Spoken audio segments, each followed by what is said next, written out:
dar inicio formalmente a nuestro segundo webinar de socialización de buenas prácticas docentes universitarias. Les saluda María Alejandra Torres, jefa de la Oficina de Calidad Educativa, que ha tenido el rol de acompañar este proceso por segundo año consecutivo. Y para dar inicio al espacio de diálogo e intercambio de buenas prácticas, voy a darle la palabra a nuestra vicerrectora para que pueda dar las palabras de inicio del evento. Ahora, no sé por qué. Hola, buenas tardes. No sé por qué no me dejaba poner el audio ni el video. Bueno, buenas tardes a todas, a todos. Un gusto poder compartir este espacio que nos ayuda a repensarnos como docentes, a reinventarnos, ¿no? como docentes, ¿no? Como decía María Alejandra, es el segundo webinar, es la segunda edición que desde la universidad, en específico desde la Oficina de Calidad Educativa, se promueve este espacio para recoger buenas prácticas y también para socializarlas. Sin lugar a dudas, como universidad,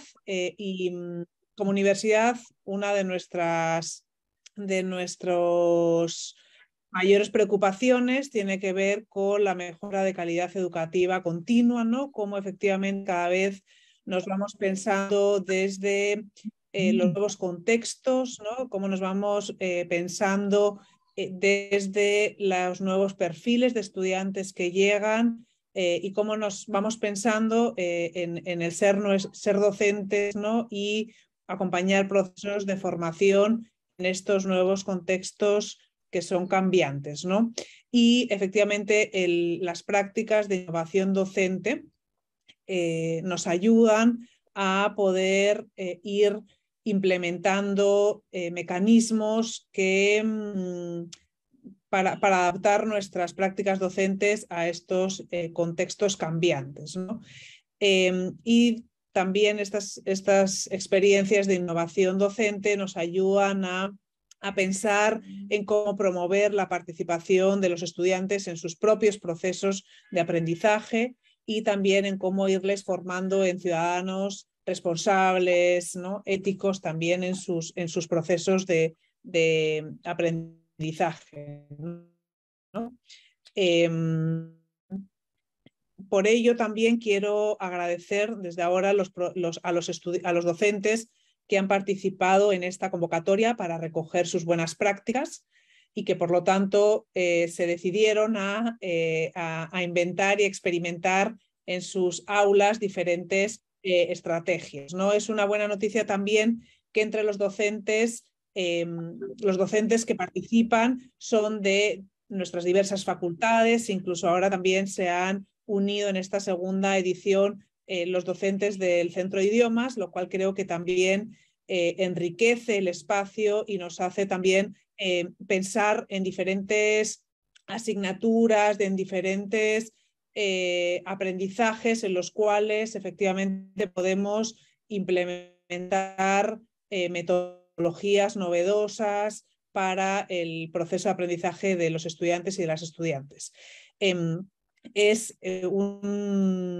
una preocupación, ¿no? Y cuando pensamos desde el vicerrectorado académico cómo acompañar a los docentes en su formación como docentes, cómo poder evaluar a los docentes en su desempeño como docentes, ¿no? Para poder efectivamente acompañar nuestros procesos de formación. Es una de nuestras preocupaciones es cómo poder impulsar este tipo de experiencias y cómo poder impulsar también estos espacios en los que nos escuchemos, en los que compartamos prácticas, experiencias y podamos ir viendo qué funciona, qué no funciona, y que vayamos juntos también creando unos procesos de mejora continua en nuestro trabajo de enseñanza, ¿no? Entonces, creo que este camino que llevamos, que también la pandemia, ¿no? La experiencia de la pandemia nos impulsó mucho porque efectivamente nos obligó a cambiar y a repensar nuestras formas de acompañar los procesos formativos de nuestros estudiantes. Bueno, pues tenemos que seguir pensando cómo continuar en este proceso para fortalecer estos aspectos dentro de la universidad, ¿no?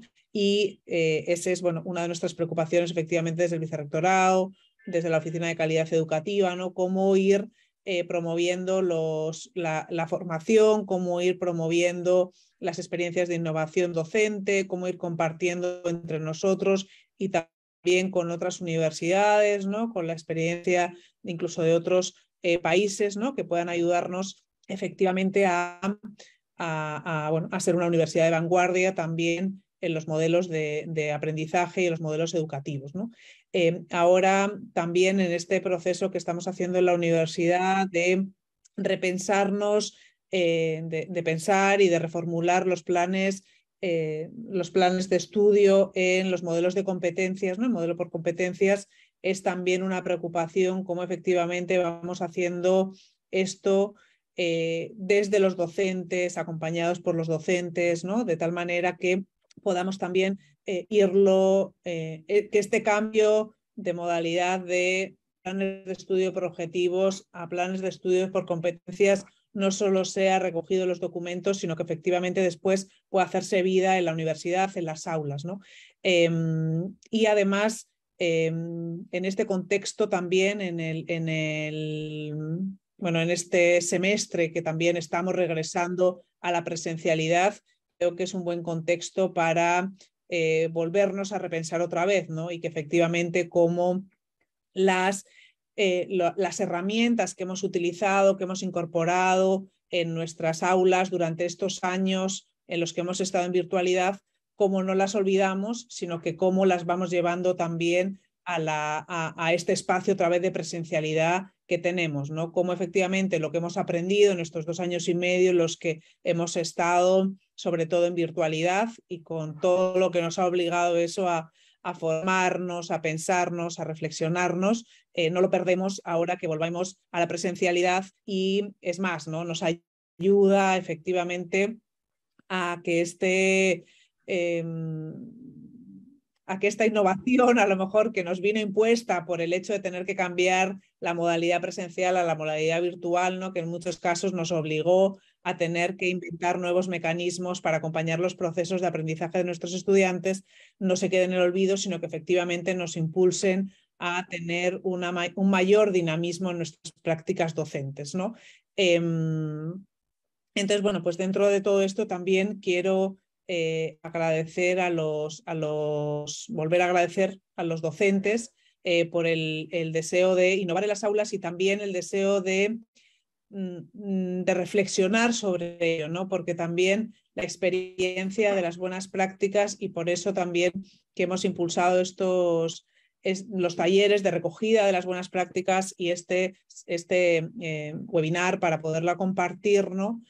Porque efectivamente lo que queremos también es impulsar procesos en donde experimentemos, nos evaluemos, y saquemos aprendizajes nosotros mismos también de la experiencia que vamos a tener en el aula, ¿no? Entonces, agradecer también a los docentes que van a participar y que nos van a exponer su práctica también por atreverse a ello, ¿no? A efectivamente también evaluarse, ¿no? Los aspectos positivos, los aspectos a mejorar y quererlos compartir con nosotros, ¿no? Y también, bueno, desde el vicerrectorado les quiero animar a los docentes que están aquí, a las docentes que están participando y que todavía no han tenido la experiencia de implementar o de recoger las buenas prácticas que ya implementan en el aula, ¿no?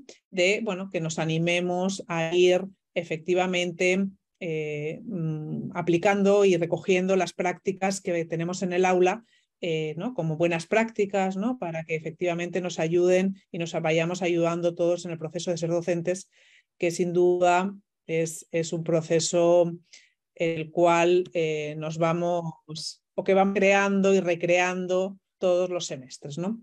Entonces, bueno, sin más, agradecer a los docentes, agradecerles por su participación y también, bueno, agradecer al equipo de la OCE, que es quien viene impulsando y trabajando esto en lo cotidiano, que también implica una ardua tarea. Entonces, sin más, bueno, pues escuchémonos, conversemos y compartamos de tal manera que podamos continuar en este proceso de mejora de la calidad educativa para el beneficio de nuestros estudiantes, de nuestras estudiantes, ¿no? Y finalmente también para el beneficio del país, que tendrá mejores profesionales y profesionales que sean también responsables de su propio desarrollo. Sin más, muchas gracias y adelante con el compartir de las experiencias.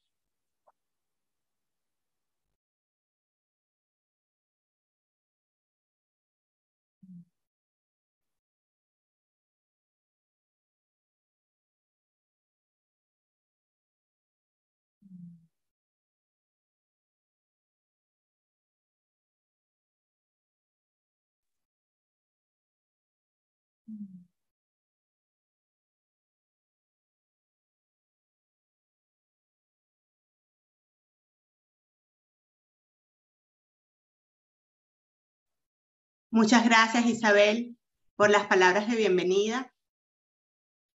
Una vez más, le damos la bienvenida a los docentes que se han sumado en los últimos minutos y a partir de este momento explico la dinámica de la socialización de las buenas prácticas. Vamos a tener dos bloques. Un primer bloque donde se van a estar socializando las 3 primeras prácticas y se va a abrir un espacio de preguntas para poder reflexionar juntos sobre los aprendizajes, las lecciones aprendidas y sobre todo que podamos empezar a construir aprendizajes de manera interinstitucional, institucional, a partir de las reflexiones que puedan ir saliendo. Y luego tendremos un segundo bloque donde se presentarán el resto de las experiencias. Entonces, para dar inicio, le voy a dar la palabra a la profesora Josephine Tabolara, del Centro de Idiomas, y también es profesora de nuestra Escuela de Educación, que nos va a socializar la buena práctica impulsando la competencia de comunicación oral a través del trabajo colaborativo. Y un especial agradecimiento a Josephine, porque Josephine está en España y ahorita yo creo que ya son las 1 de la madrugada del lado donde se encuentra. Bienvenida, Josephine. Muchas gracias. Muchas gracias, María Alejandra. Vamos a esperar que Carolina me ponga el PPT para poder iniciar. Bueno, ya se está proyectando. Este es un curso de inglés. Yo estaba enseñando inglés en el Centro de Idiomas y mi curso, este artículo se sustenta en la ejecución del curso de inglés Elementary 2, Grupo A, que se dictó en el Centro de Idiomas de la universidad en el segundo semestre del año 21. Presenta la experiencia de 4 sesiones síncronas correspondientes a la unidad 10 del curso. Esta unidad se dictó durante las semanas 9 y 10 en el contexto del tema cómo nuestras vidas han cambiado en los últimos 70 años debido a los avances científicos tecnológicos de hoy en día. El curso Elementary 2 se dio en un contexto 100% virtual y los contenidos del curso se presentan en el aula virtual. Todos ellos incluyen todas actividades síncronas y asíncronas. Siguiente, por favor.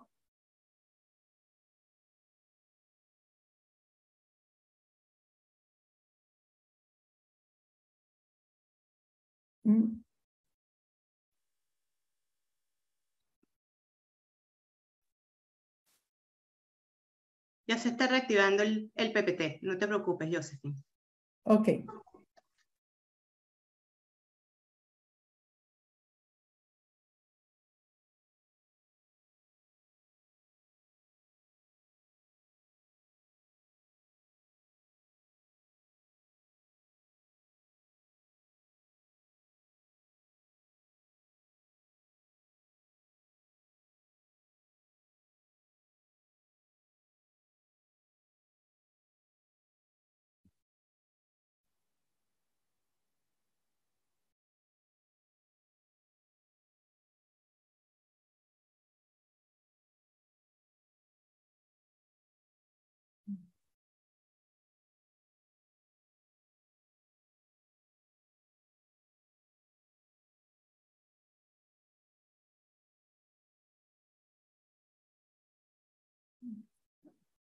Ok, como les decía, todos los contenidos del curso se presentaron en el aula virtual, incluyendo las actividades síncronas y asíncronas. La siguiente, por favor.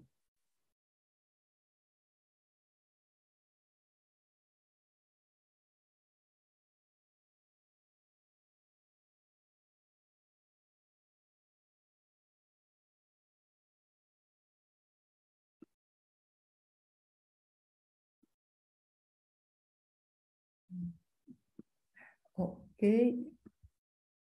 En la primera semana, hay que decir que,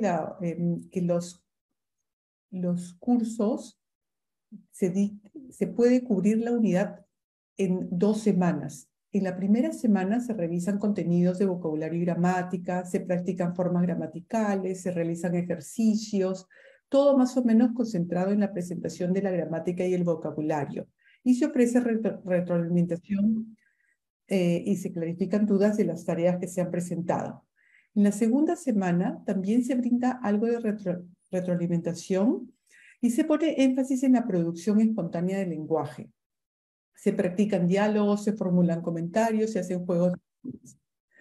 El objetivo general de todas las unidades es motivar a los estudiantes para que se comprometan a desarrollar las actividades planteadas en el aula virtual, mientras que el objetivo específico de la unidad 10 consistió en conocer y utilizar el presente perfecto en oraciones positivas, negativas y preguntas. Utilizar los tiempos verbales ya aprendidos, como el presente y el pasado, en oraciones positivas, negativas y preguntas, y utilizar el verbo modal will para las proyecciones a futuro. Todo esto en el contexto de la ciencia y los avances científicos y tecnológicos. Gracias. En este marco, el docente debe concebirse como un guía y retroalimentador efectivo. El guía se trata de un guía que practique la escucha activa, prestando total atención a las comunicaciones con los alumnos, reflexionando antes de responder y reconociendo el lado emocional en cada situación.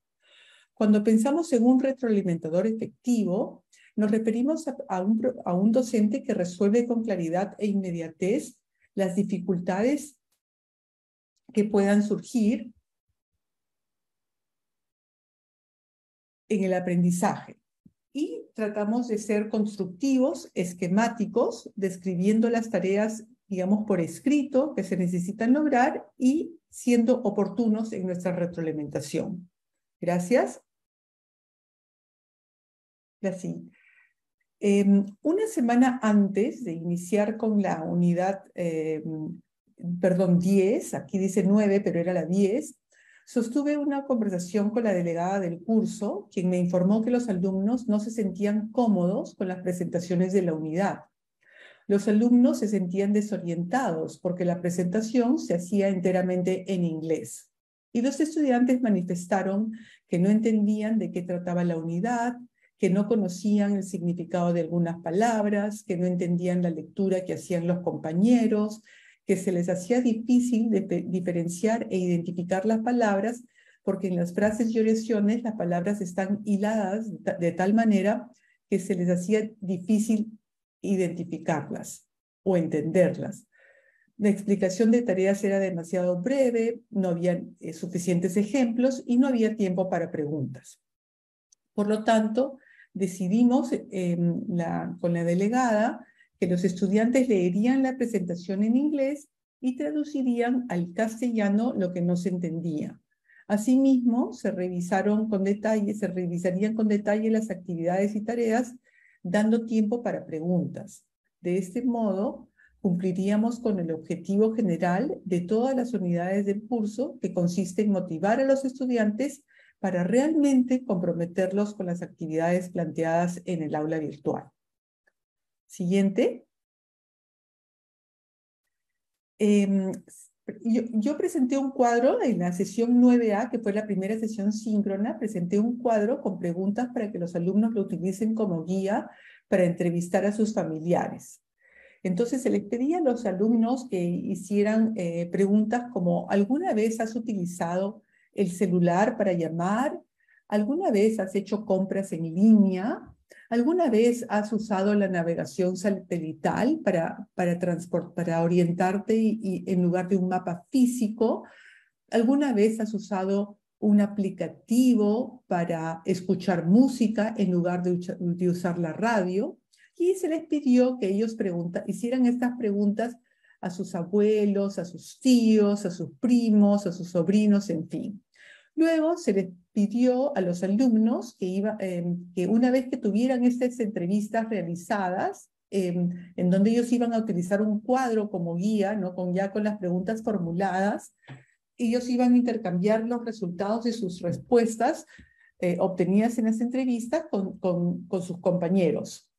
Entonces se trabajó en salas y en parejas y los alumnos intentaron desarrollar un diálogo en donde comentaban sus hallazgos.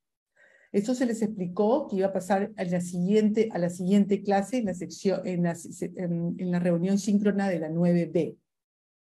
Se trabajó en salas, ¿no? Los alumnos revisaron la actividad, entrevistas a sus familiares, se les ofreció la respectiva retroalimentación y luego pasaron a trabajar en diálogo, en el diálogo que iba a ser presentado en la sesión 10B. ¿No? También se les explicó que había un panel de evaluadores y que ellos tenían que leer las indicaciones sobre los criterios a evaluar en el aula virtual. En la sección 10A tuvimos también algunos pequeños inconvenientes. El primero fue que yo había dicho que los estudiantes iban a grabar su entrevista, pero en realidad no sucedió así porque no se necesitaron grabar las entrevistas porque se pudo grabar la sesión durante la sesión síncrona, de modo que los alumnos ya no tuvieron que subir la grabación. Y ellos, bueno, se suponía que ya habían leído su panel de expertos y que cada uno tenía claro los criterios a evaluar. Y los especialistas debían de comentar la entrevista y mencionar algo del criterio. Cuando sucedieron las entrevistas, por ejemplo, los alumnos tenían 7 minutos para hacer su entrevista y luego tenían que entrar el panel de expertos y un alumno iba a comentar la gramática, otro la pronunciación y otro la conectividad a Internet. Pero la entrevista iba demasiado rápido y era muy difícil identificar las palabras, frases y oraciones que estaban equivocadas. Intentamos hacer varias veces, pero los estudiantes no lograron captar los errores durante la entrevista. Esto no se habían podido interiorizar las pautas también para hablar de cada uno de los criterios. Entonces los alumnos decían, la entrevista estuvo bien o la entrevista estuvo más o menos, pero no había forma de comprobar si habían detectado errores o dificultades precisas. Entonces esto me preocupó, pero no fui capaz de resolverlo hasta la siguiente sesión síncrona de esta semana. En la sección 10B, siguiente diapositiva, tuve un problema de internet en esa sesión y yo no pude, me vi impedida de entrar a mi clase. Tuve que comunicarme con la delegada, explicarle lo que sucedía, pero como la sesión ya estaba planificada, decidimos continuar con la planificación. Pero le di un par de instrucciones a la delegada y le dije, por favor, graba la sesión y súbela al aula virtual en nuestra carpeta de grabaciones. Y luego, por favor, cuando los estudiantes realicen el diálogo, en donde cometen los hallazgos, bueno, que los estudiantes realicen el diálogo que tienen planificado para hacer en esa sesión, pero que no realicen el panel de expertos.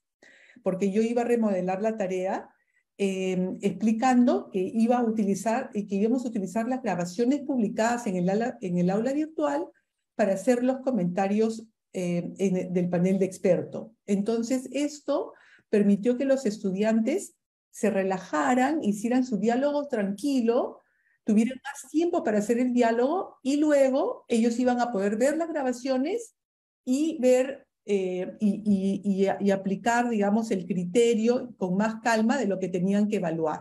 Entonces, los que tuvieron que evaluar pronunciación se tenían que concentrar en cómo las palabras habían sido pronunciadas. Los que tenían que evaluar gramática se pudieron concentrar en los temas gramaticales y los que evaluaron conectividad, volumen y que si se entendía la grabación o no, pudieron también escuchar las grabaciones varias veces para poder hacer su trabajo de panel de expertos. Y eso funcionó bastante mejor. Siguiente. Entre las lecciones aprendidas, puedo mencionar que la traducción del inglés al castellano fue una cuestión muy positiva porque los alumnos pudieron entender a fondo lo que se les solicitaba y ellos pudieron formular también preguntas cuando no entendían algo o cuando algo no les quedaba claro, y también para que el mismo profesor o docente pudiera clarificar sus ideas si es que no las había planteado de manera clara. Entonces esto ayudó a todos bastante. Bueno, quería mencionar que el docente como guía y retroalimentador efectivo fue algo que esta práctica de buenas prácticas me ayudó mucho a darme cuenta de cuál es el rol del docente y poder formularlo así como lo he formulado en esta exposición. Y luego también mencionar que los imprevistos y dificultades en las sesiones síncronas se lograron superar gracias a las conversaciones entre el profesor y la delegada del curso, y se superaron las fallas técnicas gracias a la planificación efectiva. Es algo que se puede programar muy bien cuando tenemos la educación o la enseñanza virtual. Quería mencionar que la formación continua siempre se trata de seguir trabajando para implementar actividades colaborativas y simultáneas que, bueno, ocurrieron en las sesiones síncronas para fomentar el desarrollo del habla en los estudiantes. Quería agradecerles por la oportunidad de compartir y reflexionar mi práctica con otros docentes. Muchas gracias.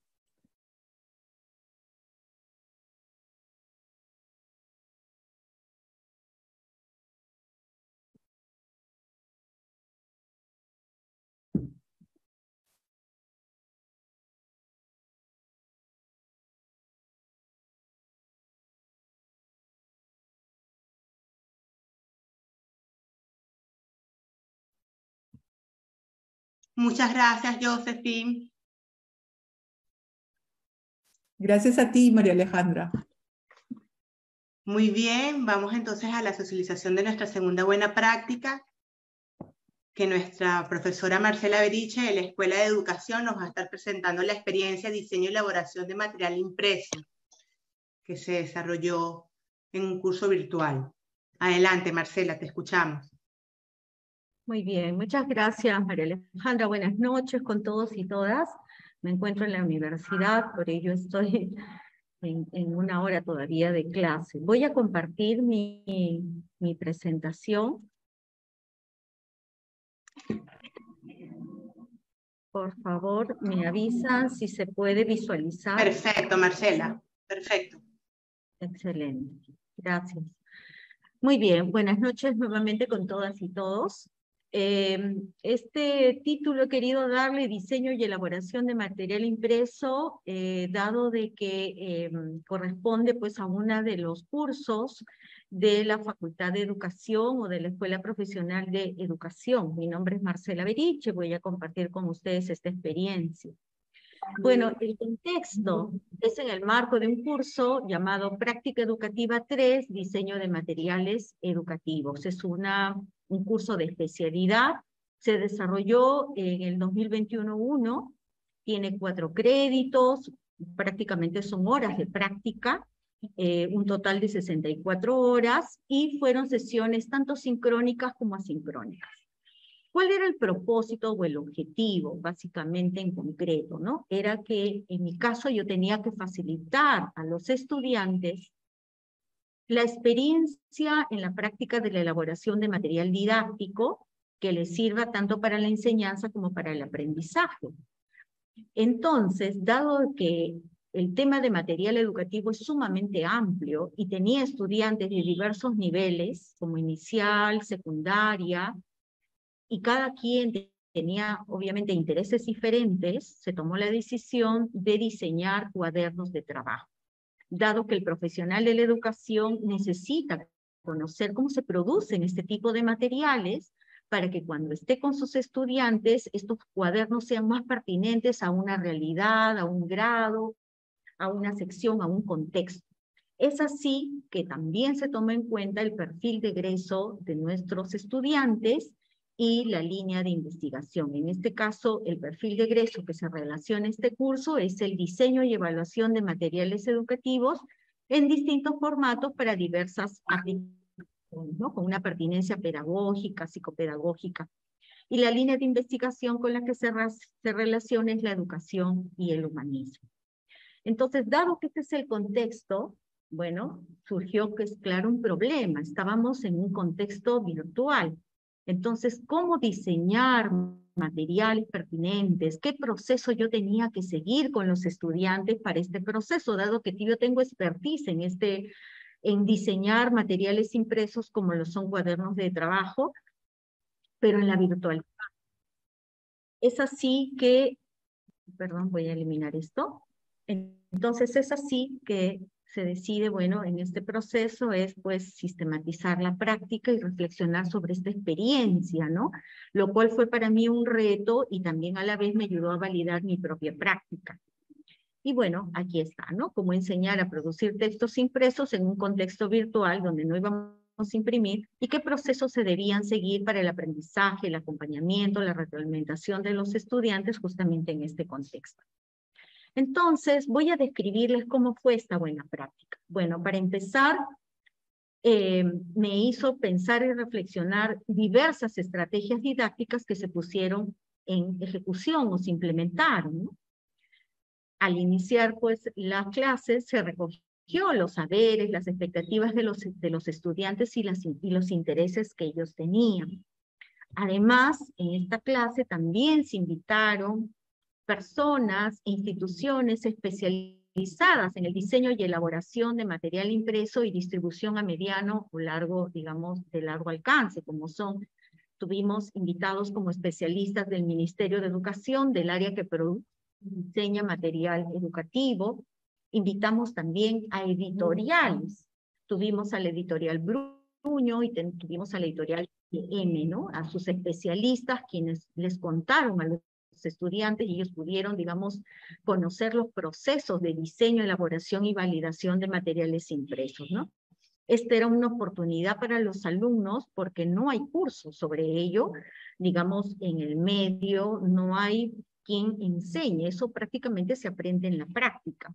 Entonces, estas instituciones fueron determinantes porque les enseñaron sus propios procesos, claro, a gran escala.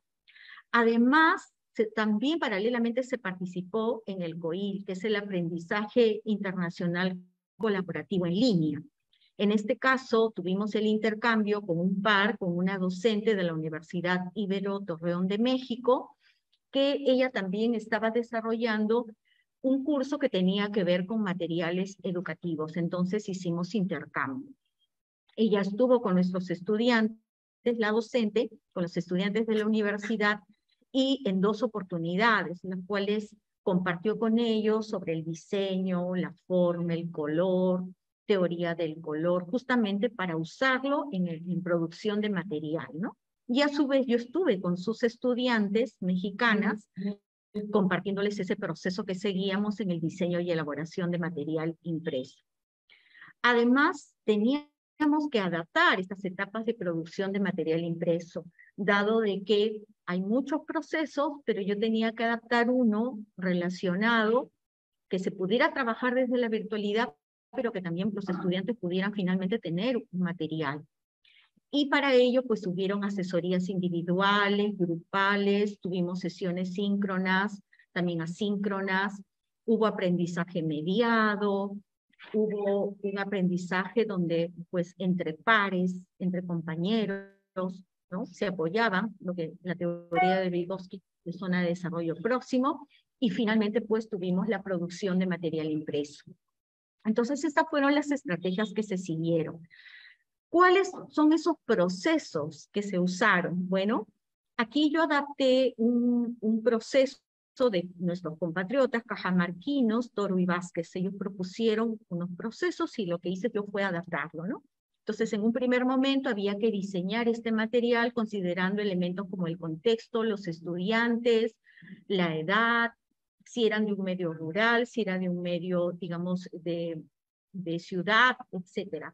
Intereses, necesidades, especialidad, contenidos, para luego ya pasar al desarrollo del material, previamente con la elaboración de unas matrices donde comenzábamos a diseñar este material desde las competencias, las capacidades que se querían desarrollar y cómo ese material el estudiante lo visionaba.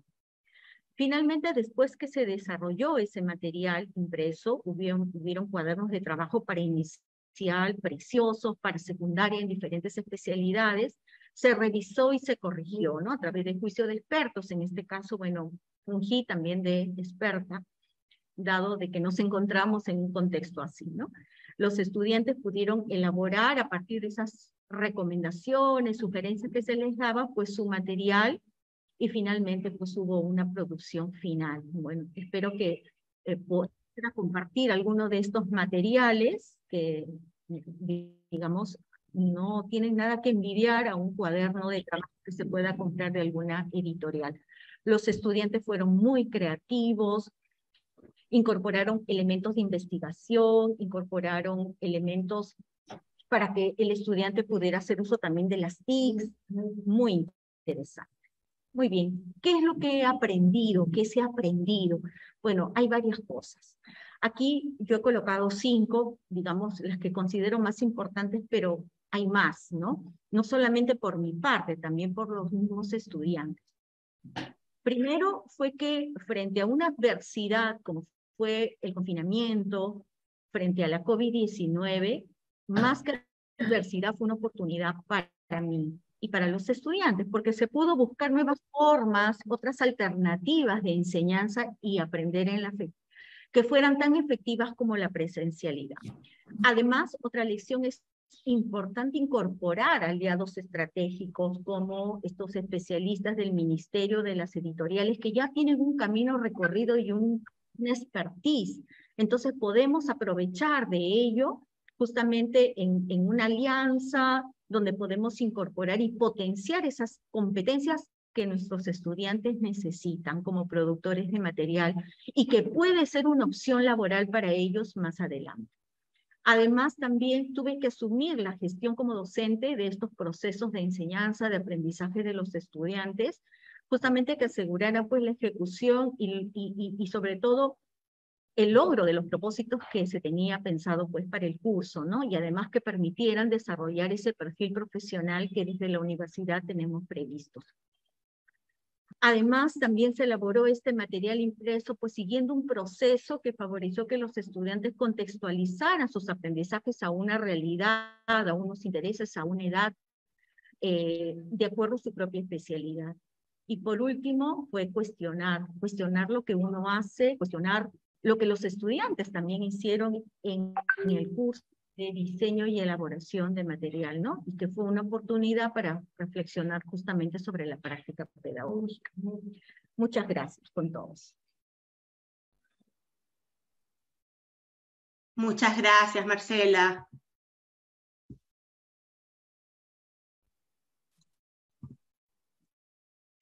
Agradecemos a Marcela nuevamente por habernos compartido su buena práctica y entonces le estamos dando ahorita la palabra al profesor Daniel Cutián de la carrera de Economía y Gestión Ambiental, que va a estar presentando la experiencia de la simulación como estrategia para desarrollar competencias laborales en el ámbito de la gestión ambiental empresarial. Adelante, Daniel. Buenas noches, muchas gracias, María Alejandra. ¿Pueden ver mi presentación? Se ve perfecto, Daniel.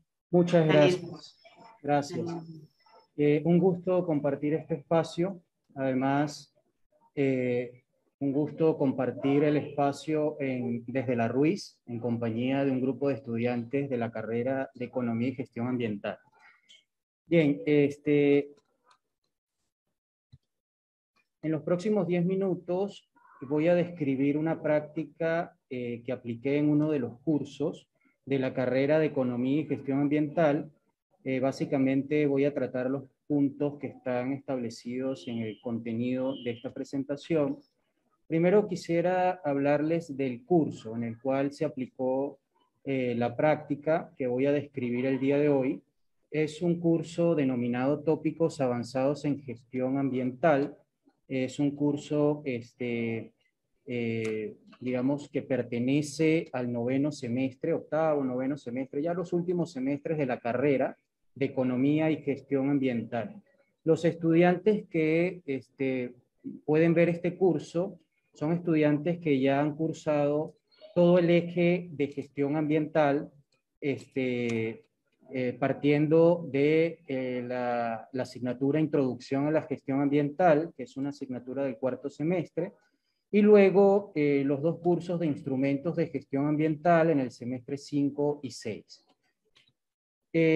La asignatura Tópicos Avanzados en Gestión Ambiental ofrece aspectos teóricos y prácticos de la gestión ambiental bajo un enfoque interdisciplinario, orientado a desarrollar competencias laborales específicas con énfasis en el sector empresarial. Esta práctica se desarrolló en el segundo semestre del 2021 y debido a la emergencia sanitaria asociada a la COVID, las clases se desarrollaron de manera virtual, con apoyo del aula virtual. Logramos establecer un mecanismo con actividades sincrónicas, actividades asincrónicas y el apoyo de tecnología de información y comunicación. La práctica se denomina secuencia didáctica de gerencia ambiental empresarial. Es una secuencia didáctica en la cual aplicamos la simulación como estrategia para desarrollar competencias. Un poco cómo se origina esta estrategia. Es un curso relativamente nuevo y durante el diseño de esta asignatura pensaba en la necesidad de justamente desarrollar competencias en el ámbito laboral, asumiendo que eran estudiantes de los últimos semestres.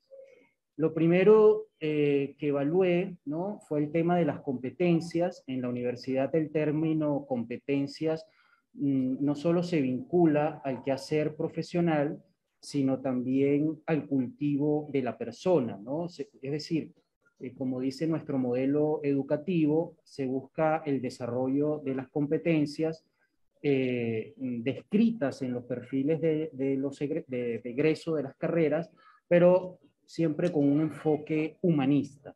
Entonces, partiendo de ese modelo, comencé a indagar sobre qué competencias, qué estrategias podía aplicar, considerando también el perfil de egreso de los estudiantes, o el perfil de egreso y el campo laboral de la carrera Economía y Gestión Ambiental. Luego de analizar estos aspectos, surge la pregunta: ¿cuáles son las acciones pedagógicas que se pueden implementar para desarrollar competencias laborales en el ámbito de la gestión ambiental empresarial? Justamente una de las respuestas a esta pregunta fue la secuencia didáctica Gerencia Ambiental Empresarial, que, como les he mencionado, se busca simular escenarios reales, es decir, no solo buscar que el estudiante, desarrolle las habilidades sobre qué hacer, sino particularmente cómo hacerlo. Y para eso necesitábamos generar un escenario simulado, un escenario empresarial, porque nos enfocamos en el ámbito empresarial, en el cual los estudiantes tuvieran que resolver problemas que ocurren en este tipo de escenarios, en este tipo de trabajos. Entonces, ¿cómo fue un poco la secuencia para desarrollar esta práctica? Primero, contextualizamos el rol de los profesionales de economía y gestión ambiental. Esto lo hicimos en la primera clase, es decir, después de la presentación, de conocernos, dedicamos un tiempo a reflexionar cuál era el rol de los profesionales, o cuál es el rol de los profesionales de economía y gestión ambiental en el ámbito empresarial. Incluso buscamos oportunidades de trabajo que en ese momento estaban en las redes sociales, en internet, y desarrollamos un análisis del alcance o del rol que podía cumplir un profesional de economía y gestión ambiental en ese perfil que estaban buscando. No, un poco también analizamos el campo laboral y el perfil del egresado. Ya luego de analizar este tema, en la segunda clase o durante la segunda semana, porque toda esta secuencia se desarrolló no solo, como les mencioné anteriormente, con actividades sincrónicas, sino también con actividades asincrónicas. Entonces, el segundo paso consistía en realizar una encuesta en el cual los estudiantes seleccionaban sus preferencias laborales, es decir, el estudiante seleccionaba una actividad económica en la cual quisiera desarrollarse, ¿no? Una actividad profesional. Entonces, el estudiante creaba o simulaba una empresa. No solo el tipo de actividad económica, sino que también elegía el lugar donde estaría esa empresa. Entonces, a partir de ahí, comenzamos con una caracterización, ¿no? Que este es el tercer paso de la secuencia, una caracterización de la actividad empresarial y una caracterización ambiental de el lugar donde se encontraba esa empresa, ¿no? Realizamos una caracterización físico-natural, biológica y socioeconómica del área de influencia donde se desarrollaba la actividad, en este caso la empresa. Entonces, esta primera fase, digamos, los primeros 3 puntos obedecen a una etapa de planificación.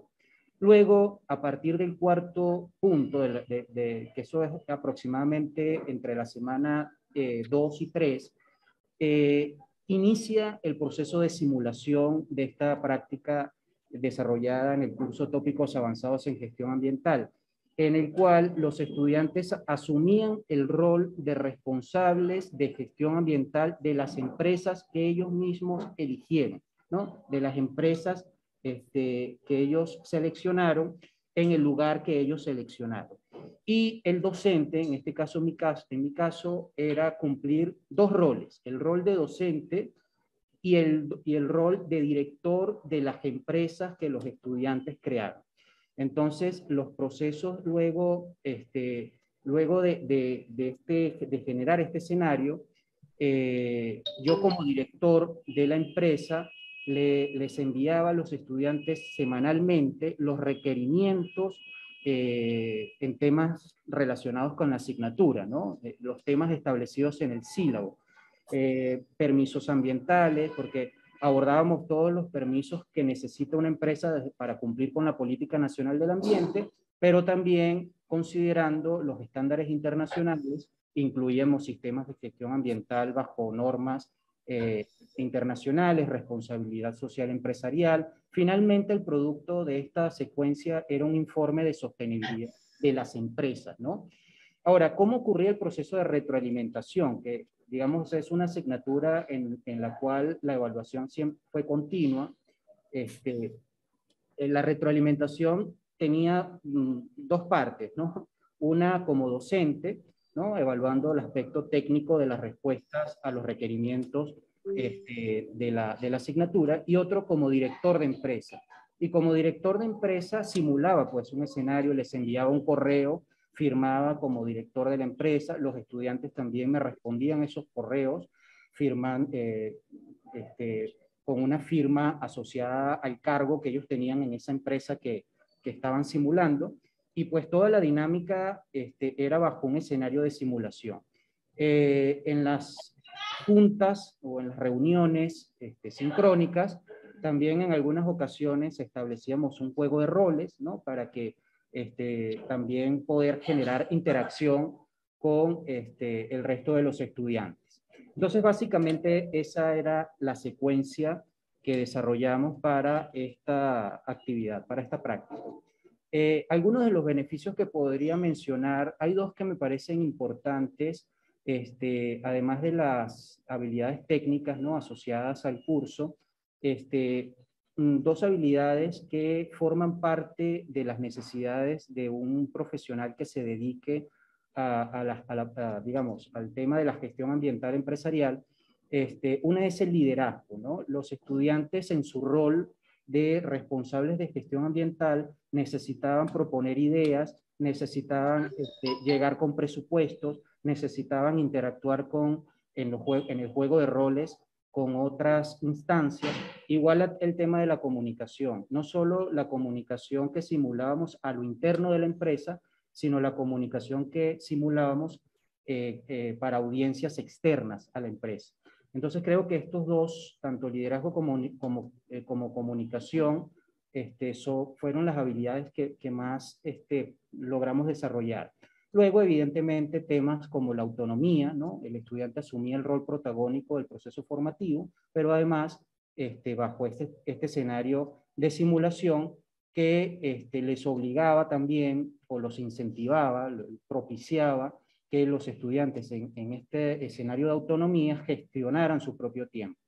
Y todo en un ambiente de motivación, y este punto de motivación principalmente se debe a que desde el inicio de la secuencia didáctica, los estudiantes asumieron, seleccionaron sus propias empresas, y esto de alguna manera generó una mayor participación, una mayor motivación, porque eran, digamos, tenían total libertad, seleccionaban el trabajo de sus sueños, y eso fue también un punto importante para iniciar con este proceso. Sin embargo, también representó una lección aprendida, ¿no?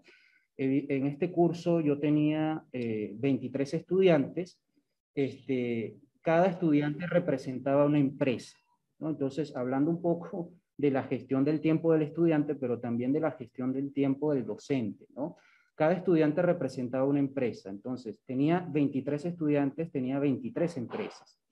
Eso evidentemente ameritaba una retroalimentación por parte del docente desde el punto de vista técnico, de las competencias que queríamos desarrollar en el área de gestión ambiental, pero también la retroalimentación del director, que era distinta, porque el director pedía presupuestos, en qué tiempo me lo vas a entregar, ¿no? Un poco la dinámica empresarial. Y a nivel docente, oportunidades de mejora en ciertos temas, revisión de alguna literatura, de alguna norma. Entonces, evidentemente, este escenario para un grupo de estudiantes numeroso puede resultar un poco más complejo. De hecho, en la actualidad estoy dictando el curso por segunda vez y este semestre tengo más estudiantes. Entonces, la lección aprendida es que puedo generar en esta primera etapa de la práctica, en la cual los invito a seleccionar una empresa, eso va a quedar igual, pero ahora voy a identificar coincidencias, ¿no? Identificar coincidencias de las preferencias laborales y establecer, digamos, trabajos colaborativos, ¿no? En el cual los estudiantes puedan trabajar juntos, formar como un equipo de gestión ambiental de la empresa, para que el trabajo no sea individual, y en la medida que estos trabajos en equipo se desarrollen, pues el número de empresas va a ser menor, ¿no? Y esto va a permitir, pues, un poco más de margen de tiempo para los procesos de retroalimentación. Finalmente, quiero cerrar con esta reflexión, ¿no? Compartir nuestras prácticas, que ha sido, pues, parte de este proceso con otros docentes, representa una valiosa oportunidad para la mejora continua. Muchas gracias.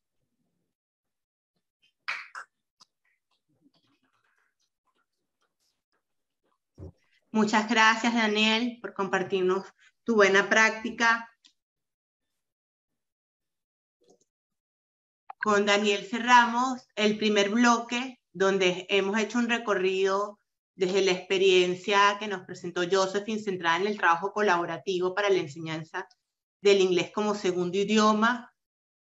Luego, a través de Marcela, pudimos ver las diferentes estrategias didácticas implementadas, que iban desde trabajar con la estrategia de docente invitado, de internacionalización, hasta todo lo relacionado para lograr la producción de material impreso. Y Daniel, que nos acaba de mostrar toda su experiencia basada en la estrategia de simulación, ¿no? Y cómo desarrolló ese trabajo con los estudiantes de simulación y juego de roles para vivir una experiencia real de crear una empresa y todas sus implicancias. Entonces, a partir de este momento, damos el espacio para el intercambio y que los invitados puedan compartir sus inquietudes, sus preguntas, comentarios, reflexiones. Nos pueden ir dejando los comentarios por el chat. Yo voy a ir leyéndolos para que nuestros expositores puedan compartirlos y responderles. Aquí hay una pregunta que es para Josephine. ¿Cómo es el manejo del sistema de educación en el caso del proyecto de inglés ahora en formación híbrida? Sí. Es la pregunta. Ajá, Josephine, te escuchamos. Adelante. Hola, quería intentar responder la pregunta. Lo que quería también decir es que yo no voy a continuar con la enseñanza del inglés en la formación híbrida porque me estoy mudando a vivir a España. Entonces ya no voy a poder estar en la presencialidad. Entonces, lo que sí puedo contarle a la persona que ha preguntado, Adrián, es que el sistema de educación que se utilizaba antes, que era presencial, era el mismo programa de la National Geographic Cengage Learning, en donde el estudiante es el protagonista y está al centro del proceso de enseñanza-aprendizaje. Y ese mismo, esa misma propuesta se llevó a la virtualidad. Y en verdad no fue muy difícil adaptarla a la virtualidad, porque ya el programa de National Geographic era muy fluido y tenía una serie de características que hacían que pueda hacer un traspaso de la presencialidad a la virtualidad bastante bueno, digamos, bastante positivo. Sin embargo, ahora yo sé que los profesores están trabajando muchísimo en enfatizar el habla, ¿no? El habla en los estudiantes, y para ello están trabajando en una propuesta nueva que no conozco y que no la puedo compartir con Adrián porque no la conozco. Entonces, solamente decirle eso, ¿no? Gracias, Josephine. Igual, Adrián, te invitamos a escribir al Centro de Idiomas. La oferta ahorita del Centro de Idiomas es totalmente virtual. Entonces ahí ya te podrán dar más alcance. A ver, otra pregunta de Adrián, y esta es para Marcela. ¿Cómo sería el caso de ampliar el proceso del material impreso para no perder la calidad de la educación virtual? Hoy en día, viendo el avance de la educación virtual, se podría terminar una carrera o estudios de forma virtual sin ir a ninguna sede. La educación virtual puede tener mejores ventajas hoy en día en la vida estudiantil. Entonces, básicamente creo que Adrián lo que nos está preguntando, ¿cómo es ese proceso de producir material impreso en la virtualidad, ¿no? Las ventajas de los diferentes formatos, porque finalmente es un formato que se piensa para impreso, pero que fue creado en un marco de virtualidad, y obviamente la versión que hay es digital. Y ahí le doy la palabra a Marcela.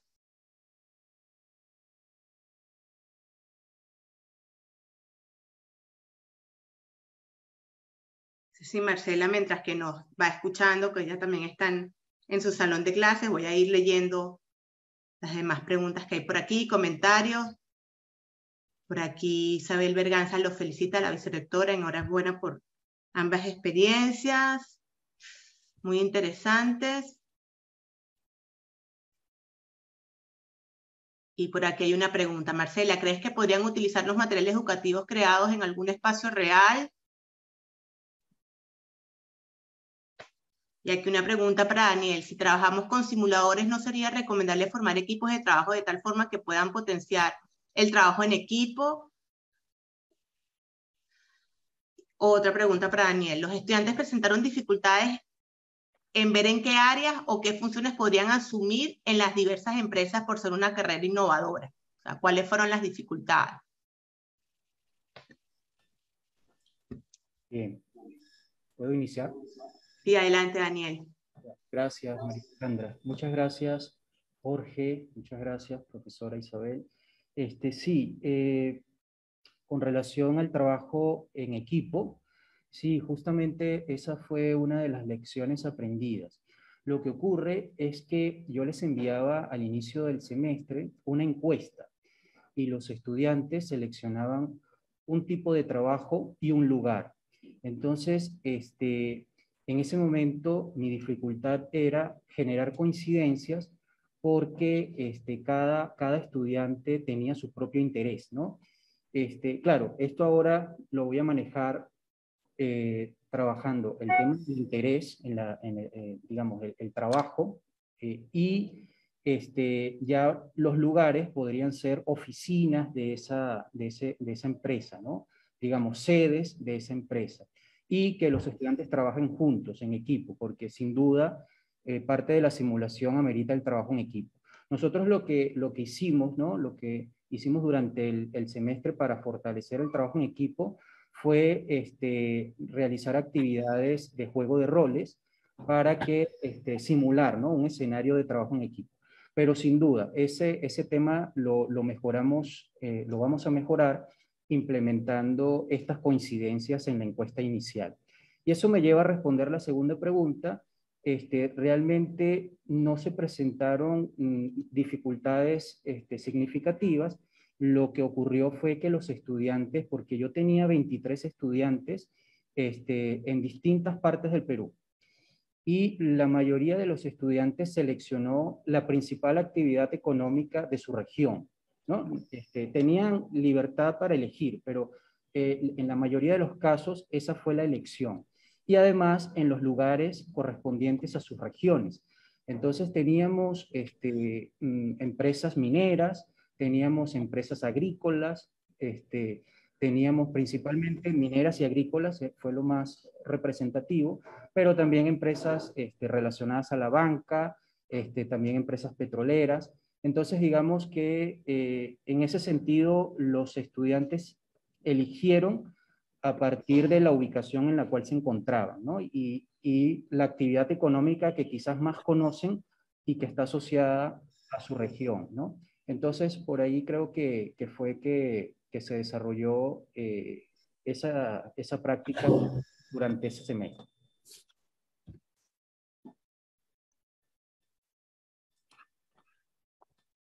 Muchas gracias, Daniel. No sé si hay alguna pregunta más. Las preguntas para Marcela, las respuestas las vamos a retomar en el segundo bloque. En estos momentos se encuentra en clase y tiene problemas de conectividad, pero no se preocupen que las vamos a retomar en el segundo bloque, ¿ya? Si no tenemos más preguntas, vamos a iniciar entonces con el segundo bloque de exposición, donde vamos a tener dos experiencias, la experiencia del profesor Álvaro Álvarez de la carrera de Psicología y de la profesora Miriam Joya de la carrera de Educación. En este momento le doy entonces la palabra a Álvaro para que pueda socializar su buena práctica de intervención comunitaria, técnica, ética y praxis de la psicología comunitaria. Adelante. Hola, dame un segundito, porfa, para compartir.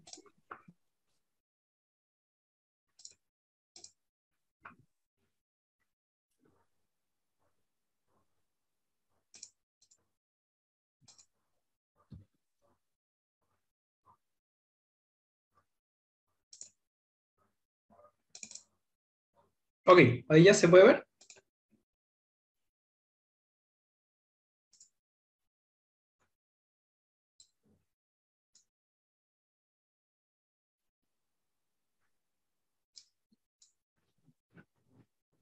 ¿Sí? ¿Ahí ya se ve o todavía no? Me avisas, porfa, para arrancar. Perfecto. Ya, bueno, ¿qué tal? Buenas tardes. Justo como ha comentado María Alejandra, mi propuesta de sistematización para la buena práctica docente se llama Intervención Comunitaria, Técnica, Ética y Praxis desde justamente la psicología comunitaria, ¿no? Es justamente ese curso de la Escuela Profesional de Psicología y de la Facultad de Filosofía, Educación y Ciencias Humanas. En grandes rasgos, la propuesta del curso gira en torno a justamente esto que vemos en pantalla, ¿no? La competencia general del curso plantea que el grupo de estudiantes debe ser capaz de identificar las principales características de la psicología comunitaria, lo cual dedicamos la primera parte del semestre, así como analizar y reflexionar acerca de las herramientas y alcances desde un enfoque de investigación, acción participativa. Y este enfoque va a ser clave más adelante para ver cómo justamente se desarrolla la buena práctica. Y esta última sección en la cual se busca analizar un caso real de aplicación de lo aprendido en la realización de un trabajo de diagnóstico e intervención comunitaria. Algunos aspectos generales del contexto para irnos haciendo una idea de cómo es que se desarrolla esta buena práctica es que se realizó en el curso de Psicología Comunitaria del año pasado, 2020-21, semestre 1 y 2, y que evidentemente se realizó de manera virtual, ¿no? En grandes rasgos entre estudiantes del 6º y 10º ciclo. Esto, como he visto hace poco en la última clase, sigue siendo igual, el rango de ciclos. Y justamente este diagnóstico busca principalmente ver o analizar la adaptación que ha tenido las distintas comunidades al contexto de COVID-19. Estos diagnósticos tienen la finalidad de plantear una propuesta de intervención netamente teórica, ¿no? Y justamente esto vamos a ver cómo se relaciona con la problemática de la sistematización, ¿no? Únicamente en el curso se tiene planteado que llegue hasta el diagnóstico. Se le hace una devolución a la comunidad, pero no se realiza necesariamente una intervención, ¿no? Justamente para contextualizar principalmente el desarrollo de la buena práctica, se eligió trabajar, en realidad fue de ambas partes, ¿no? El trabajo se realizó con la Casa Hogar Corazón de Jesús, del distrito de Villa El Salvador, el cual se enfoca en el trabajo con niños, niñas y adolescentes. Cabe destacar que justamente este trabajo se realiza por docentes, cuidadoras, trabajadoras sociales y psicólogas de este centro, ¿no? Justamente con estas personas se realizó el trabajo comunitario. Durante el curso del 2021 se presentó la oportunidad de realizar la aplicación de esta propuesta de intervención, principalmente porque también luego de realizar el diagnóstico y de hacer esta pequeña devolución, había como una necesidad latente de la comunidad de que se realice algún tipo de intervención, ¿no? En distintas conversaciones y principalmente en la presentación final del diagnóstico, al cual pudieron asistir algunas personas de esta comunidad, se comentó acerca de la posibilidad de realizar, ¿no? Que justamente nos abrió la oportunidad de hacerlo en 2021-2. Algunas características del grupo general de clase: estuvo conformado por 18 estudiantes de psicología comunitaria, en el cual se forman grupos de 4 a 5 personas, 4 a 5 grupos de 5 a 6 personas, en los cuales cada grupo tiene que realizar un diagnóstico comunitario, ¿no? De igual manera, el grupo de clase estuvo conformado por estudiantes del 6º y 10º ciclo, ¿no? Con algunas excepciones de curso de ciclos más avanzados. Como les comenté hace un momento, se realizó en la comunidad religiosa de la Casa Hogar de Corazón de Jesús, y la intervención propiamente se realizó con un grupo de 5 estudiantes, ¿no? Que justamente se mostraron también abiertas a la posibilidad de realizar la intervención comunitaria, luego justamente de realizar el diagnóstico. Respecto al problema identificado, se tiene que, como parte del curso, la propuesta central es realizar un trabajo comunitario en base al enfoque de investigación y acción participativa, ¿no? Sin embargo, se identificó el problema de que el sílabo y los contenidos del curso únicamente se enfocan en la investigación participativa, ¿no? Con la cual se da una devolución en relación al diagnóstico. Por ello, se planteó la posibilidad de realizar una intervención comunitaria, ¿no? Que permita generar evidencias para responder justamente a la siguiente pregunta: ¿cómo diseñar un curso de psicología comunitaria que permita a los estudiantes aprender a acompañar un proceso de transformación social haciendo uso de una metodología de investigación-acción participativa? Para responder a esta pregunta teníamos la siguiente justificación.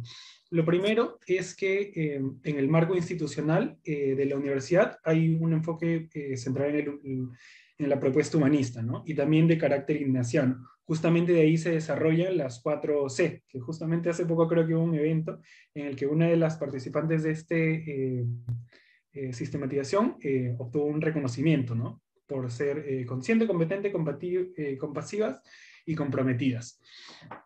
Asimismo, desde el curso se busca explorar y fomentar competencias de diálogo y construcción de espacios de aprendizaje significativo, y desarrollar en los estudiantes la capacidad de generar un impacto positivo en el contexto, ¿no? De la misma manera, esto se relaciona con la necesidad de fomentar cierta sensación de responsabilidad social, ¿no? De alguna manera se vincula con el realizar un impacto positivo en el contexto.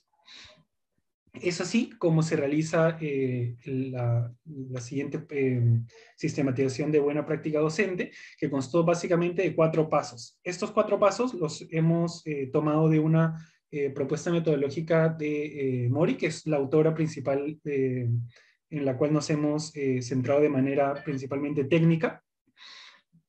Y para ello el primer paso justamente constó del diseño y planificación de la intervención, ¿no?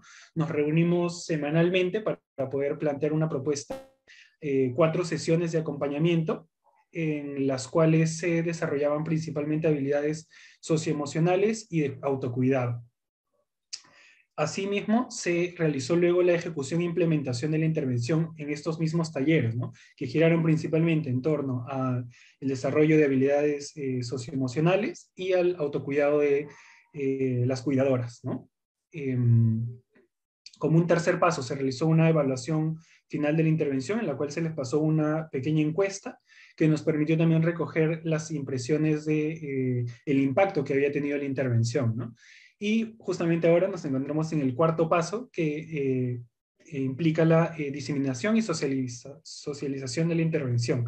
Con lo cual la idea es justamente que los resultados a los cuales hemos llegado y las lecciones y aprendizajes a los cuales hemos llegado con esta intervención puedan compartirse, ¿no? Y de alguna manera aprender en conjunto.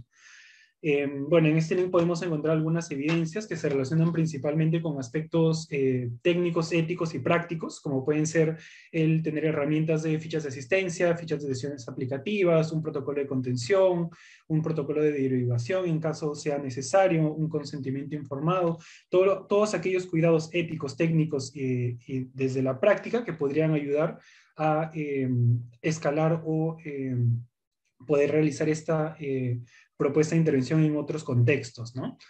También se contó con un cronograma como para ir organizándonos también desde el inicio. Una de las primeras lecciones aprendidas gira en torno principalmente a la metodología de investigación y acción participativa. Justamente por eso les comentaba en un inicio que era importante el poder no solo aplicar esta metodología, sino que los estudiantes puedan ir familiarizándose para futuras experiencias, ¿no? En realidad es una metodología que se utiliza mucho en esta rama de la psicología. Como una segunda lección aprendida, tienen el aprendizaje de técnicas metodológicas para el aprendizaje basado en proyectos. Esto es principalmente el aprendizaje que tiene que ver con el aspecto técnico, ¿no? El tener herramientas que vayan a ser útiles para el desarrollo futuro de algún proyecto que puedan realizar este grupo de estudiantes. Una tercera lección tiene que ver con un enfoque práctico de aprendizaje basado en la experiencia.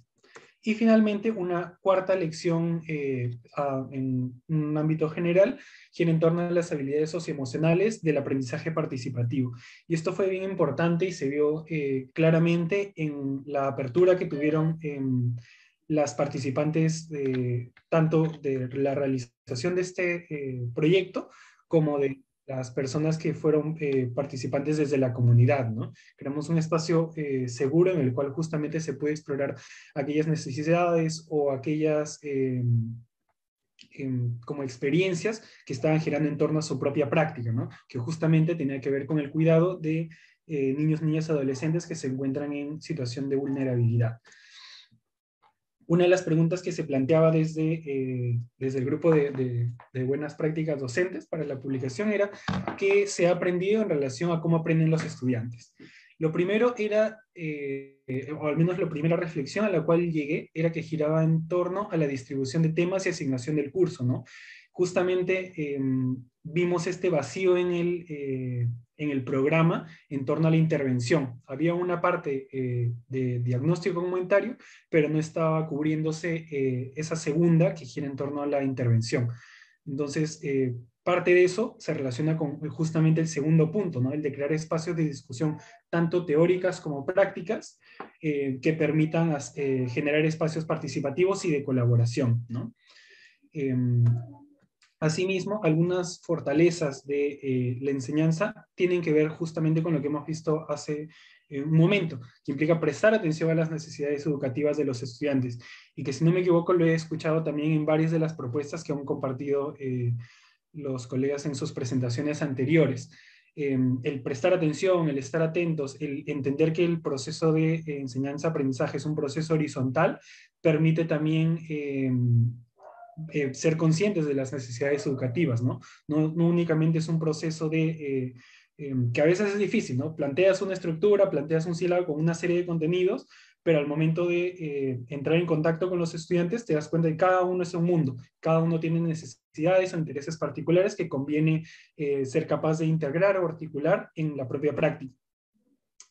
Y como una segunda fortaleza en el desarrollo de esta práctica tiene que ver con la capacidad de generar, gestionar y retroalimentar procesos de aprendizaje colaborativo, ¿no? ¿Qué mejoraría para el desarrollo de la buena práctica el semestre que viene, que justamente es ahorita? Tiene que ver primero con justamente fortalecer y seguir promoviendo estos espacios que permitan a los estudiantes interactuar de manera directa con personas y con comunidades. Y el segundo, que justamente apunta a eso, ¿no? El tener un enfoque teórico-práctico, darles las herramientas y las técnicas necesarias para que puedan también aplicarlas en un contexto, ¿no? Justamente me parece bien importante, principalmente un curso de psicología comunitaria, que se desarrollen habilidades técnicas y éticas que se puedan llevar a la práctica, ¿no? Para de alguna manera realizar una contribución también a las personas que nos están ayudando en el proceso de formación. Eso me lleva justamente, ya para ir cerrando, a esta reflexión final, ¿no? Transformarse y transformar el contexto que nos sostiene puede iniciar por un intercambio a nivel intersubjetivo de individuos, grupos, colectivos y comunidades. Por último, muchas gracias por su atención. Y finalmente agradecer a Claudia Díaz, Victoria Gallardo, Fátima Guevara, Lindaura Oblitas y Camila Orihuela, que fueron las estudiantes que hicieron esta intervención. Muchísimas gracias. En verdad, sin su esfuerzo y trabajo no hubiera sido posible. Agradecer también a Maru Maguiña, la docente del curso, que, para ser honestos, me brindó toda la libertad y la confianza de poder realizar esta buena práctica docente. Y por último, agradecer a la comunidad, ¿no?, de la Casa Hogar Corazón de Jesús. Y eso, muchísimas gracias. Gracias, Álvaro, por compartirnos tu buena práctica, que Álvaro también repite este año en la socialización. Y para cerrar, vamos a darle la palabra a la profesora Miriam Joya, de la Escuela de Educación, que nos va a estar compartiendo la experiencia, recursos para trabajar la educación emocional en el aula y generar bienestar emocional en estudiantes universitarios. Adelante, Miriam. Se ve perfecto la presentación, Miriam. Adelante.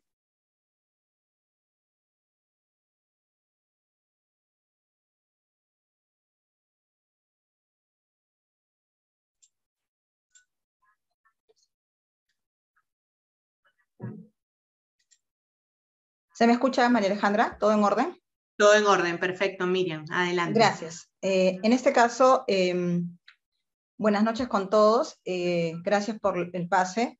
Muy feliz y complacida de poder compartir con ustedes la buena práctica titulada Recursos para trabajar educación emocional en aula y generar bienestar emocional en estudiantes universitarios. Mi nombre es Miriam Joya Mata. Y bueno, voy a abrir este espacio con esta frase de Víctor Frank que menciona y bueno, va un poco a hacer la guía para toda esta buena práctica, ¿no? Las circunstancias extremas pueden despojarnos de todo menos de una cosa, la libertad de elegir cómo responder a esas circunstancias. Y es lo que justamente me motivó mucho a trabajar esta buena práctica que tiene que ver con lo que voy a mencionar. En este caso, esta práctica se llevó a cabo en el semestre 2021-1, en el marco del curso de atención oportuna. La cantidad de estudiantes fue 23, una cantidad regular y que tiene que ver mucho con el contexto de pandemia en el que hemos estado. La orientación didáctica de la práctica fue que los estudiantes posean las competencias emocionales para poder desenvolverse en forma bastante adecuada y de forma pertinente, sobre todo en el aula, ¿no? Con niños menores de 2 años, porque el curso está llevado y enfocado a esa edad. El propósito también del curso, que el estudiante que lleve el curso comprenda y maneje propuestas pedagógicas centradas en la iniciativa, en el interés, en la respuesta espontánea del niño menor de 2 años, una edad bastante crucial, especial, y sobre todo que respete los ritmos de aprendizaje y velando por el bienestar emocional de esa edad, justamente. Parte de las competencias específicas del curso es la de conocer los conceptos básicos acerca del desarrollo del niño, en la atención oportuna, todo bajo el marco del desarrollo infantil temprano, DIT.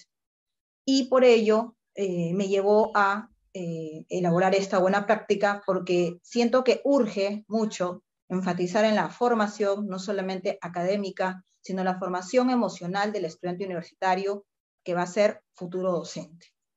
Viendo muchos estudios, sobre todo este estudio de salud mental en universitarios del Consorcio de Universidades durante la pandemia en el 2020, la investigación planteó mucho que se parta de un modelo más completo que no solamente involucre la salud, ¿no?, sino la presencia de algunas sintomatologías y el reporte de algunos indicadores adicionalmente a la salud, sino también el bienestar y algunos recursos que los estudiantes podrían en ese momento acudir. El estudio se centró, por ejemplo, en pandemia, en información académica del estudiante, salud física, salud mental y recursos personales.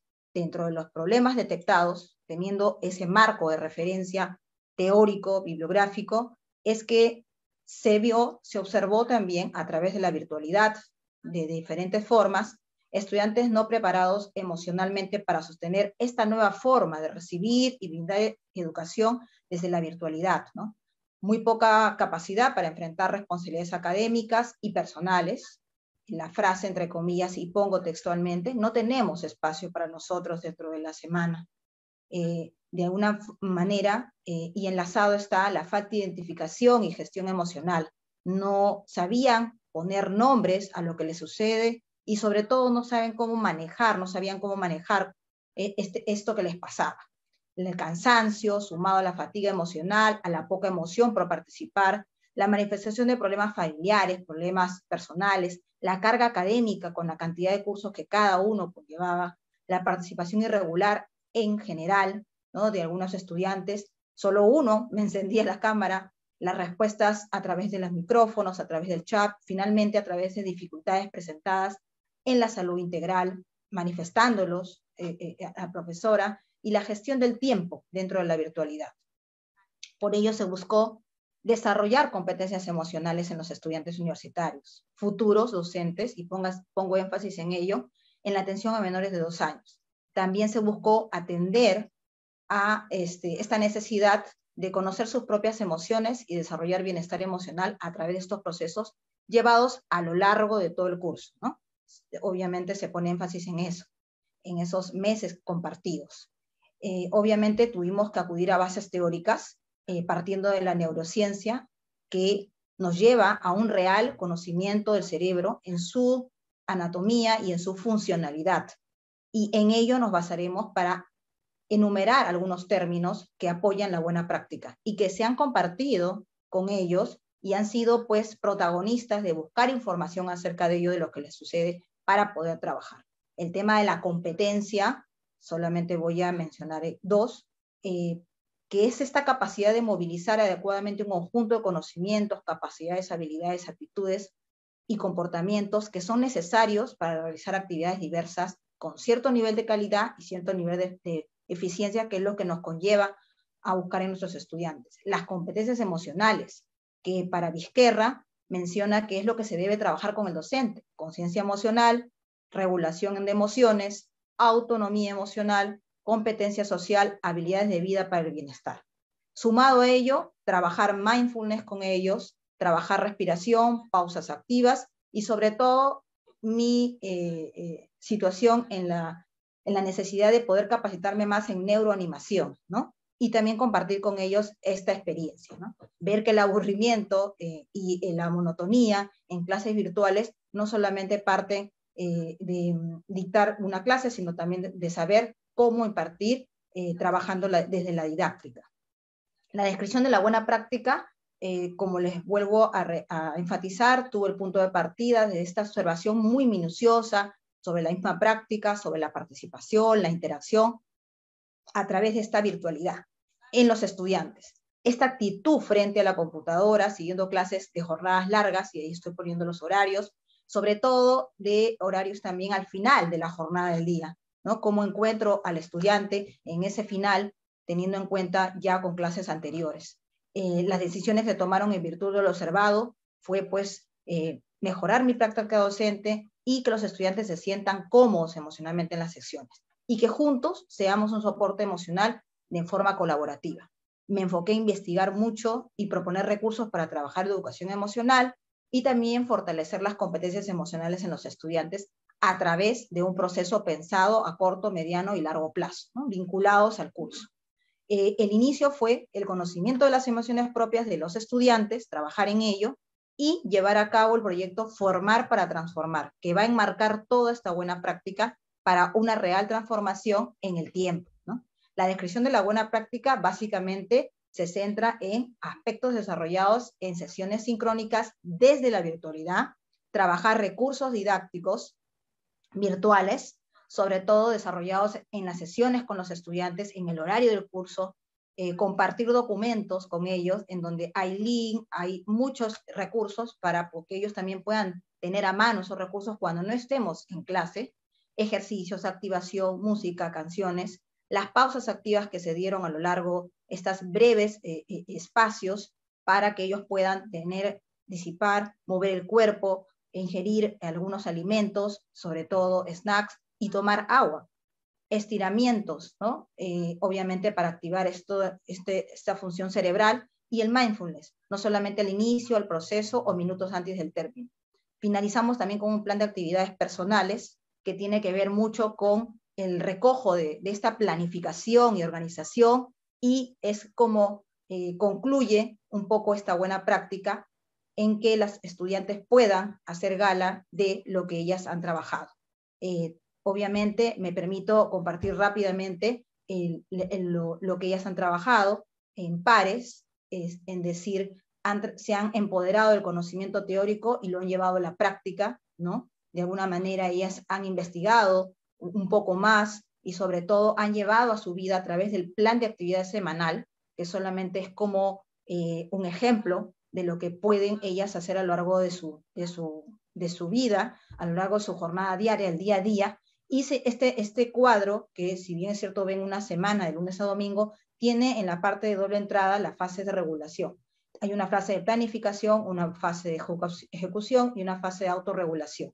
Y lo más interesante es que ellas han podido combinar diferentes actividades con la parte académica, pero sin desatender la parte emocional personal, que es tan importante. Ellas también han trabajado esta autorregulación de la conducta, autorregulación del aprendizaje, autorregulación emocional, diciendo y empoderándose, cuido mi salud de esta forma, proporciono más tiempo a, cuido mi bienestar mental y emocional de esta manera. Entonces es importante que cada estudiante sea el protagonista de su propio aprendizaje, literal, ¿no? El protagonista de su propio cambio, la ingesta de alimentos que no sea dado por otra persona, sino por ellos mismos, que sepan los requerimientos que necesitan y que a través de todas las actividades que no siempre son académicas, sino a través del voluntariado, con lo cual caracteriza a nuestros estudiantes de la Ruiz, actividades fuera, extra académicas, puedan pues darse tiempo para todo, ¿no? Que es lo más importante para mí, ¿no? Que justamente veía el afán de ellas de poder trabajar, pero lamentablemente no se podía dar porque de repente no podía organizar el tiempo adecuadamente. Entonces es que este plan se lleva a cabo y sobre todo, bueno, recoge mucho de cada una, ¿no? En esta autorreflexión, autorregulación y sobre todo el tema de la conducta, ¿no? Cómo puede, pues, verse, cómo puede desarrollarse. Obviamente con una bibliografía de respaldo de por medio, ¿no? Y definitivamente toda esta buena práctica viene con lecciones aprendidas, ¿no? Ya para finalizar, yo me he mentalizado mucho en enseñar del cerebro que aprende. Siento que los estudiantes son el centro del proceso en sí, y su bienestar emocional para mí es lo más importante y el punto de partida para cualquier planificación curricular que se pueda hacer desde el plan de la universidad y vincularlo, ¿no? Y trabajar de forma bastante transversal con ellos. Llevar a la práctica la teoría socializada, con resultados reales, con resultados concretos, interiorizando los aspectos teóricos. Empezar desde la propia educación emocional, ¿no? Como estudiantes en el ámbito universitario, tienen que iniciar el trabajo desde nosotros como futuros docentes y con el propósito de interactuar diariamente con niños menores de 2 años, ¿no? Que están en formación y que a su corta edad no podrían manejar estas situaciones, pero como adultos y formador en este caso de formadores, debemos orientarlos. Vivenciar con todo ello lo que le sucede a través de compartir experiencias en base a la comunicación efectiva. Sobre todo, que haya un medio para vincularnos, el fomento de la confianza y punto de partida para una planificación de una sección exitosa. Eso es lo más importante. Participar diariamente en la formación académica y en la formación emocional rumbo hacia el nuevo perfil, el perfil del nuevo neuroeducador en educación inicial.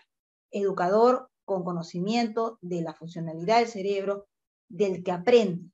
Y finalmente, formar una gran comunidad de aprendizaje entre estudiantes, neuroeducadores y comunidad, brindándonos ese soporte emocional.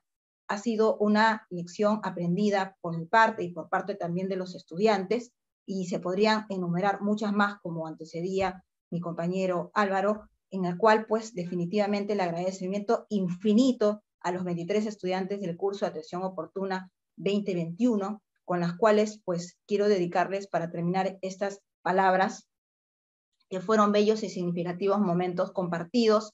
Su fuerza y su valor fue la mía para continuar y persistir a pesar de las adversidades. Pudimos conocernos, apoyarnos y darnos mucho ánimo. Este curso fue una gran oportunidad y una linda coincidencia. Los llevo en mi corazón. Miriam Joya, muchas gracias por el espacio, María Alejandra, desde la OCE, desde la Facultad de Filosofía, Educación y Ciencias Humanas, y también por el gusto de compartir con todos mis compañeros mi buena práctica, recursos para trabajar educación emocional en el aula y generar bienestar emocional en estudiantes universitarios. Muchísimas gracias. Muchas gracias, Miriam, por compartir tu buena práctica e inspirarnos, así como el resto de los colegas. En este momento le quiero dar el pase a la profesora Consuelo Cosío, que ha sido el acompañante de esta aventura durante el 2º año consecutivo, para que pueda darnos algunos alcances como su rol de acompañante de docentes y colegas que se atreven a sistematizar sus buenas prácticas. Gracias, Alejandra. Un saludo cariñoso a todos los maestros que nos acompañan esta noche, en especial a Jocelyn, a Marcela, a Daniela, a Álvaro, a Miriam, que han compartido en este momento no solamente el producto, el resultado de este taller que hemos trabajado con Alejandra ya en 2 momentos diferentes, sino fundamentalmente por compartir este proceso de poder identificar, visibilizar y reflexionar sobre su actuar pedagógico en el aula. Yo quisiera resaltar algunos elementos de este proceso vivido, porque si bien ahora somos testigos de esta experiencia compartida, pues hay todo un trabajo detrás que sostiene esta experiencia compartida, y que además han desarrollado en profundidad los colegas que hoy nos acompañan en esta experiencia, ¿no? Este taller que fue de alguna manera no solamente pensado y diseñado, sino también sentido por María Alejandra y quien les habla, pues tiene algunos pilares importantes, ¿no? Quizá uno de esos pilares importantes es esta necesidad de poder visibilizar estas buenas prácticas en los contextos universitarios. Y visibilizar las buenas prácticas significa primero poder ser capaces de identificarlas, pero también y fundamentalmente de reflexionarlas. De allí la importancia del proceso de reflexión sobre la acción y la centralidad de este componente dentro del taller que hemos trabajado con Ale, ¿no? Otro principio importante es que las buenas prácticas educativas se refuerzan mutuamente y tienden de esta manera a reproducirse, a expandirse. De allí que también en este curso hemos tenido espacios no solamente de trabajo individual, sino también de trabajo colaborativo. Han habido momentos en que nos hemos escuchado y también nos hemos interpelado, ¿no? Y hoy, por ejemplo, este espacio para compartir lo trabajado, para compartir la experiencia vivida, es un espacio también para difundir este trabajo que hemos realizado en el taller desde la perspectiva y de cada una de las experiencias, ¿no? Y otra idea importante es que estas buenas prácticas pueden y deben constituirse en nichos de investigación. Es decir, ahora estamos a punto de sacar una segunda publicación, Ale seguramente al final les va a comentar, en la que vamos a comunicar nuestra experiencia, ¿no? Nuestra buena práctica a través de un documento virtual, pero la experiencia no queda ahí. El reto está en que estas experiencias de identificación, visualización y reflexión de la buena práctica sean los puntos de partida para comenzar a investigar, a sistematizar y a producir conocimiento situado, ¿no? Y finalmente una idea importante que también las comento como pilares del taller que hemos trabajado con María Alejandra, pero creo que también son en el fondo lecciones aprendidas, es que la reflexión no es un acto fortuito, ¿no? La reflexión sobre la práctica no es algo que surja espontáneamente.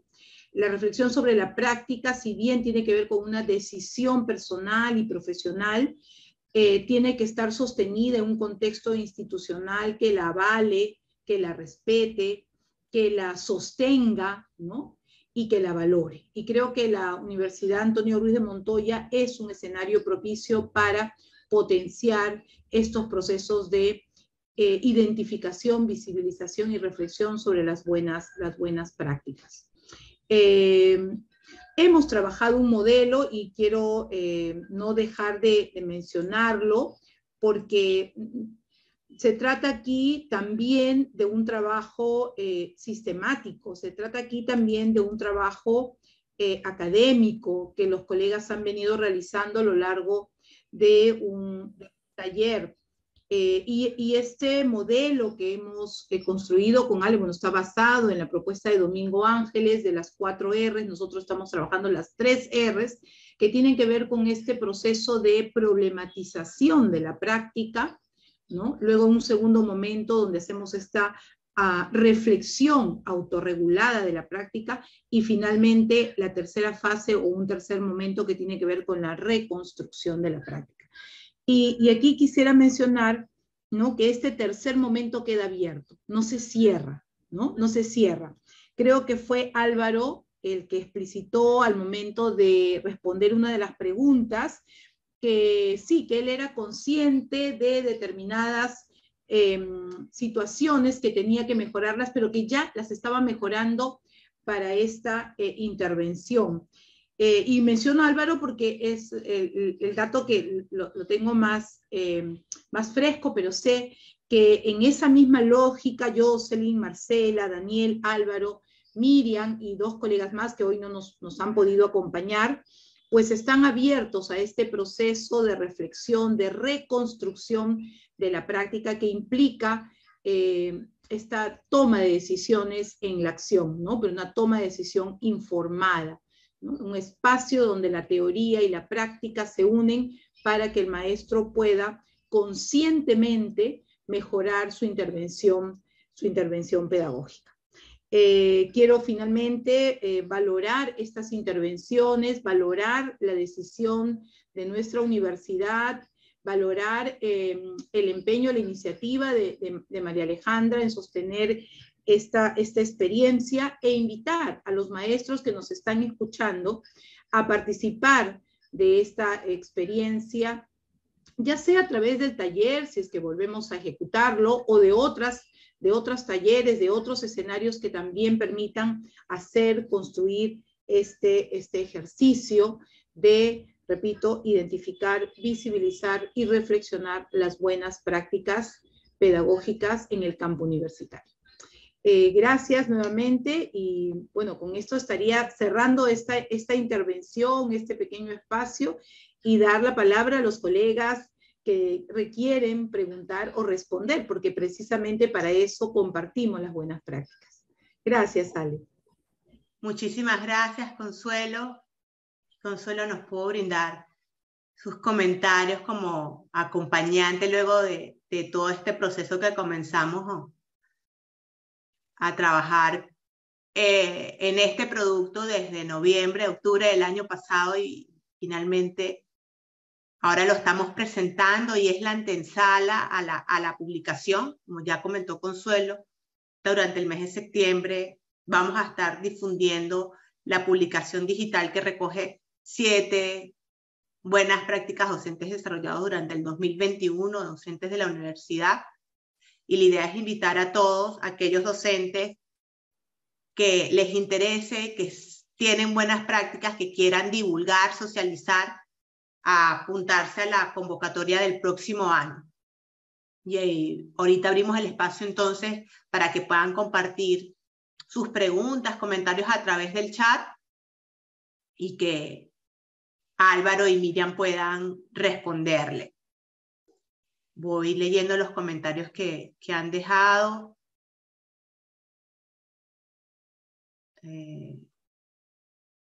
Miriam, enhorabuena por la propuesta. Mónica, la propuesta de acompañamiento a los y las estudiantes. Nilton por aquí comenta, gracias por esta experiencia formativa. Gracias a todos los que nos han acompañado y muy atentos porque vamos a estar publicando la segunda edición de Buenas Prácticas, donde se recogen las 7 experiencias de diferentes carreras de la universidad. Se la vamos a estar haciendo llegar a su correo electrónico, ya que tenemos la base de todos los inscritos, y los animamos a que puedan participar en la próxima convocatoria. Muchísimas gracias por haber participado a cada uno de ustedes. Un gran abrazo por todo el trabajo realizado. Los esperamos.